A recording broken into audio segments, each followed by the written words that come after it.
You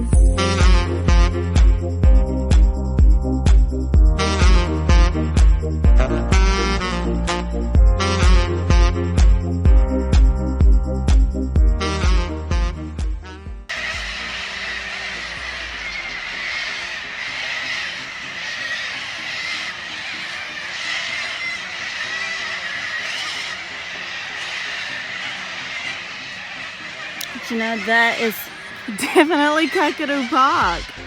Look at all these cockatoos. It's like everywhere. Here you can see a few shots of the Katherine in Northern Territory. Now, I only had a few moments right before sun was down, so you can only see a few shots here.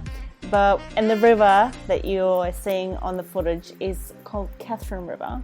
The amazing thing to me was the amount of cockatoos, the white parrots that you can see everywhere. There are actual herds of them flying around everywhere. It was very, very spectacular and beautiful. Definitely have to come back here and film more and show you more of the area.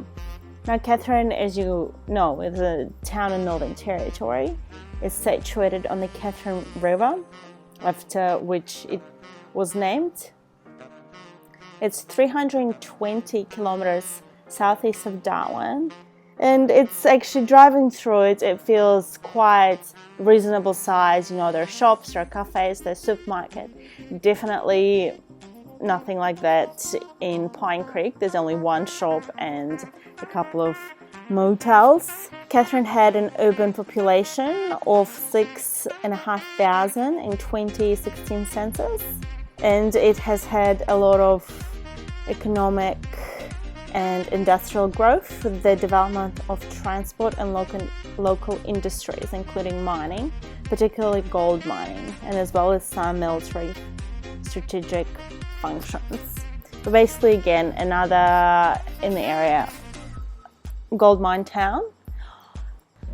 Now, for the most beautiful, amazing sunset, as you can see, I decided to go into a place in Darwin called Nighcliffs. Now, it's seriously not very far. It's only 10 kilometers or 6 miles from Darwin CBD. Easy to access. There are bike paths, obviously road, and even riding. You can even get here on run or by walking along the coast. Very, very beautiful, very organized. The Nighcliff name itself, there are two origin stories out there. So one is linked with the Northern Territory Surveyors expedition. There was a captain called George W. Goyder,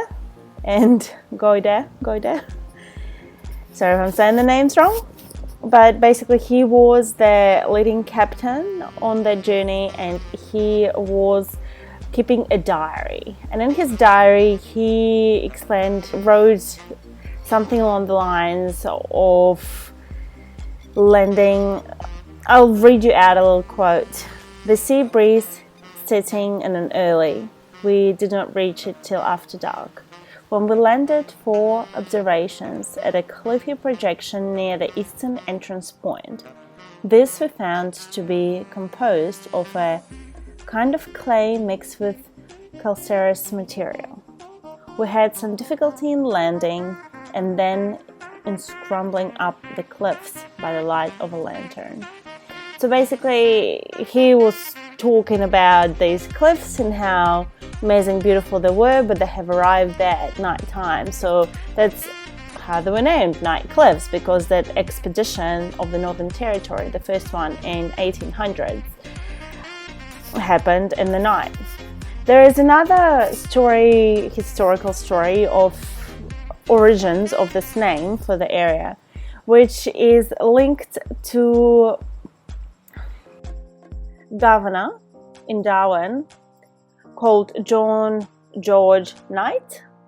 His last name was actually Knight, and they take it with a K, but they took it on as misspelling, calling the area Nighcliffs, and that was basically the place that he enjoyed visiting.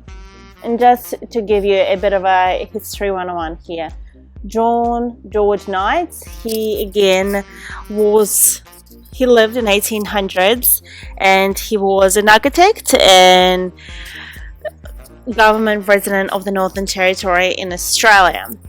Now, he was initially born in London to a stone and marble merchant, and he moved into Australia, originally to Melbourne, in 1850s, and he worked at the goldfields. And after some time, as you may recall from one of the previous videos, Pine Creek is actually the place where there's quite a lot of gold rush happening. There's a big gold mine in the area, and you even see that reservoir that I took drone footage of. That's where the mine was, and now it's just a reservoir filled with water. So basically this guy, John Knight, he came to Northern Territory and based as a governor, and he also became an engineer at the same time and an architect. And he did a lot of different roles, but I guess in those days you did many different roles when you're in so high up. But he was a governor in Northern Territory, and he came to help with the exploration of the goldfields. So basically some locals go with that definition of the Nighcliff and how it got its name from this George Knight governor who basically helped the economy of the area.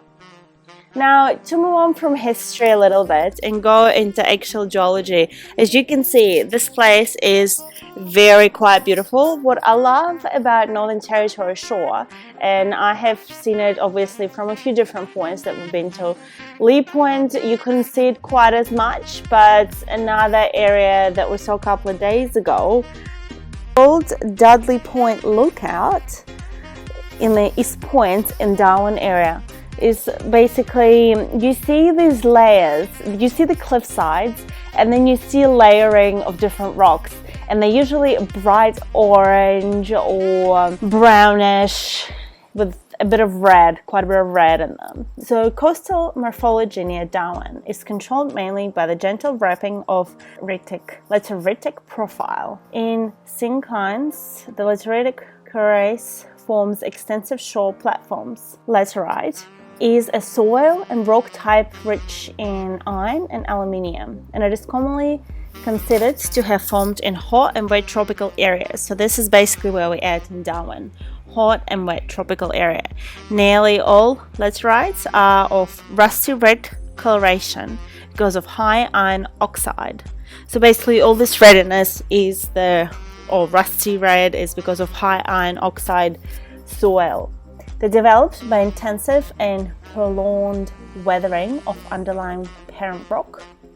As you can see here, basically we have these rocks out here rich in iron and aluminium. And another thing to notice is because Darwin is so open, so northern in the area geographically where it's located, a lot of this weathering, washing out also happens during tsunamis that come from Indonesia. So that's kind of what causes this shape. The waves and tsunamis wash out the coast, creating these rocks and exposing this brightly orange and red color soil and rocks, which are rich in iron and aluminium.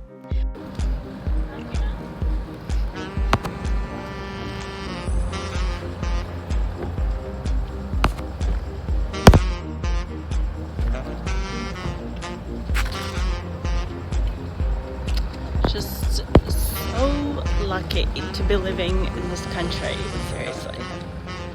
It's incredible. Like, I have to come back for a proper trip to Northern Territory. It's not even my last time here for work. But it's so cool here. Absolutely love the colours, love the ocean.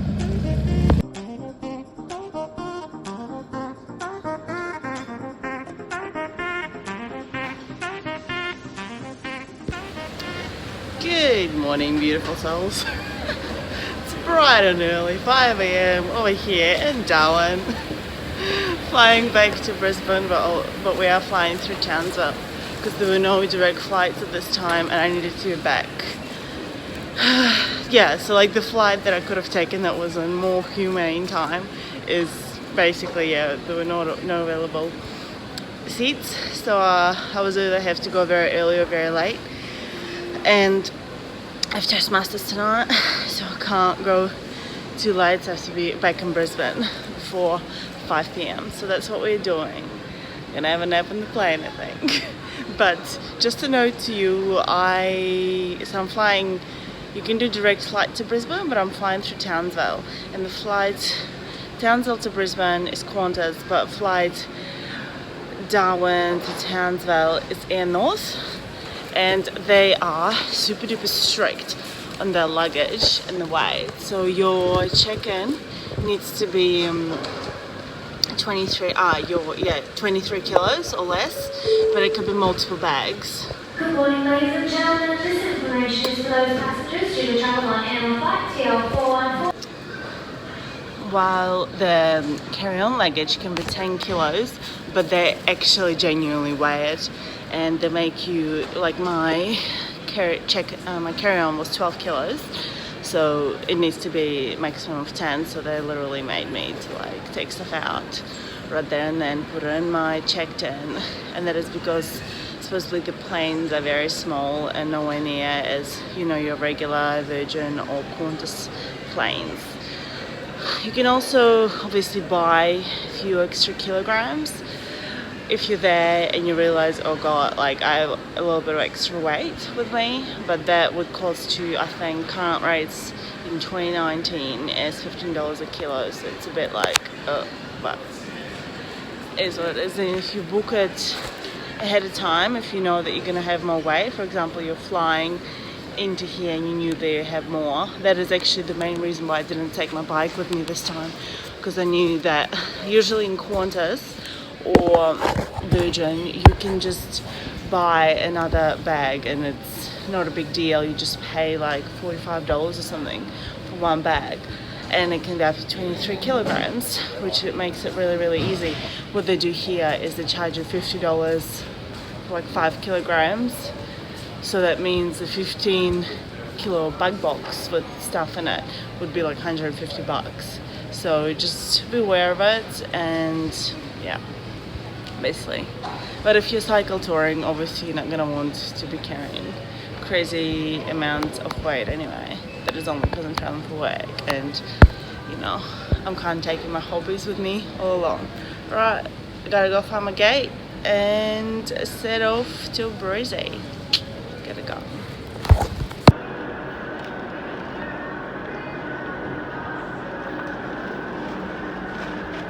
Healthier snacks for your flight if you need so, although I wouldn't say that they're cheap.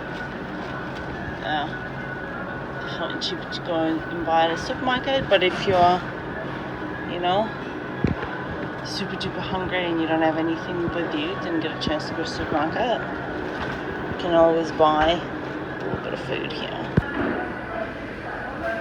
Vegetarian breakfast, some toast, beans, extra spinach, mushrooms, toast, water, tea. Just waiting for my flight.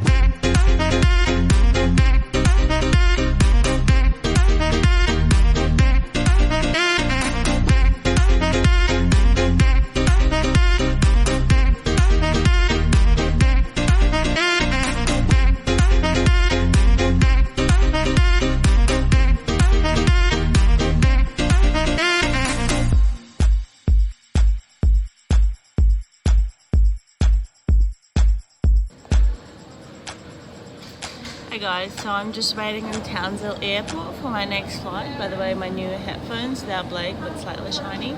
I do prefer the previous version set out.